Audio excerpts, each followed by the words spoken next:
Welcome to Physio Home. नमस्ते दोस्तों, मैं हूं डॉक्टर अक्षय चौधरी, फिजियोथेरेपिस्ट मेरठ से। आज फिर एक वीडियो आपके सामने लेकर के आया हूं और इस वीडियो में हम बात करने वाले हैं एक ऐसी प्रॉब्लम के बारे में जो हर दूसरे इंसान को जिंदगी में कभी ना कभी फेस करनी ही पड़ती है, और वो है बैक पेन। जी हाँ, कमर दर्द। ये प्रॉब्लम इतनी कॉमन है कि छोटे से लेकर बड़े तक सब सफ़र करते हैं।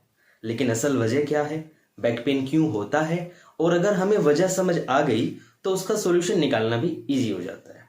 So let's dive in. सबसे पहला और सबसे बड़ा रीजन है पुअर पोस्चर। आजकल हम लोग लैपटॉप, कंप्यूटर और मोबाइल की स्क्रीन के सामने घंटों बैठे होते हैं। अगर आप टेढ़े मेढ़े होकर के, नीचे की तरफ झुक करके सही तरीके से अगर नहीं बैठते हैं तो आपकी स्पाइन पे एक्स्ट्रा प्रेशर पड़ता ही पड़ता है। धीरे धीरे ये प्रेशर क्रॉनिक बैक पेन में कन्वर्ट हो जाता है और उस बैक पेन से हम लोग फिर हमेशा जूझते रहते हैं। सेकंड और सबसे इंपॉर्टेंट कॉज है मसल स्ट्रेन या इंजरी।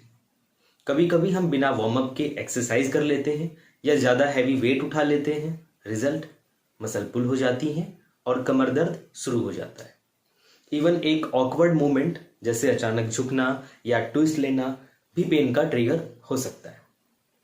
तीसरा फैक्टर है सेडेंट्री लाइफ स्टाइल। जो लोग ज़्यादा चलते फिरते नहीं हैं उनकी मसल्स वीक हो जाती हैं। जब मसल्स स्पाइन को सपोर्ट नहीं कर पाती तो नेचुरली बैक पेन डेवलप हो जाता है। मतलब अगर आपकी रूटीन में फिजिकल एक्टिविटी ही नहीं है तो बैक पेन के चांसेस बहुत हाई है। अब आते हैं एक और कॉमन रीजन पर, वो है एज रिलेटेड चेंजेस। जैसे जैसे एज बढ़ती है हमारी स्पाइन के डिस्क और जॉइंट्स में वियर एंड टियर होता है। इसको हम अर्थराइटिस या डिस्क डिजनरेशन भी कहते हैं। ये चीजें अल्टीमेटली बैक पेन का कारण बन जाती है। फिफ्थ कॉज है ओबेसिटी और एक्स्ट्रा वेट। जब बॉडी वेट ज्यादा हो जाता है तो नेचुरली स्पाइन को अपने ऊपर ज्यादा लोड उठाना पड़ता है। ये एक्स्ट्रा स्ट्रेस बोन और मसल्स दोनों को डैमेज कर देता है, जिससे क्रॉनिक दर्द होता है और आप हमेशा परेशान रहते हैं। नेक्स्ट है स्ट्रेस। स्ट्रेस और मेंटल हेल्थ। आपको शायद अजीब लगे लेकिन टेंशन और एंजाइटी ये दोनों भी बैक पेन को ट्रिगर करती हैं, क्योंकि स्ट्रेस की वजह से मसल्स टाइट हो जाती हैं और टाइटनेस दर्द का कारण बनती है। और फाइनली कुछ हिडन मेडिकल कंडीशंस भी होती हैं जो बैक पेन का कारण बन सकती हैं, जैसे स्लिप डिस्क, शाटिका इन्फेक्शन या इवन किडनी प्रॉब्लम्स।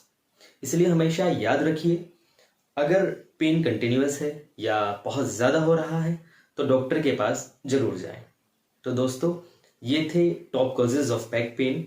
अगर आपको अपनी डेली लाइफ में बैक पेन फील होता है तो अपने पोस्चर, अपनी लाइफ स्टाइल और अपनी हैबिट्स चेक कीजिए, क्योंकि हर प्रॉब्लम का सॉल्यूशन होता है, बस सही वजह को पहचानना जरूरी है। अगर ये वीडियो आपको इन्फॉर्मेटिव लगी हो तो लाइक करना ना भूलें। कमेंट सेक्शन में जाकर के आप अपना एक्सपीरियंस ज़रूर शेयर करें और चैनल को सब्सक्राइब करके बेल आइकन को ज़रूर दबा दें, ताकि इस तरह की हेल्थ रिलेटेड और वीडियोस आप तक सीधे पहुंच सके। मिलते हैं नेक्स्ट वीडियो में। तब तक आप अपना ख्याल रखें, अपनी स्पाइन का ख्याल रखें। Take care. Thanks for watching. Subscribe for more videos like this.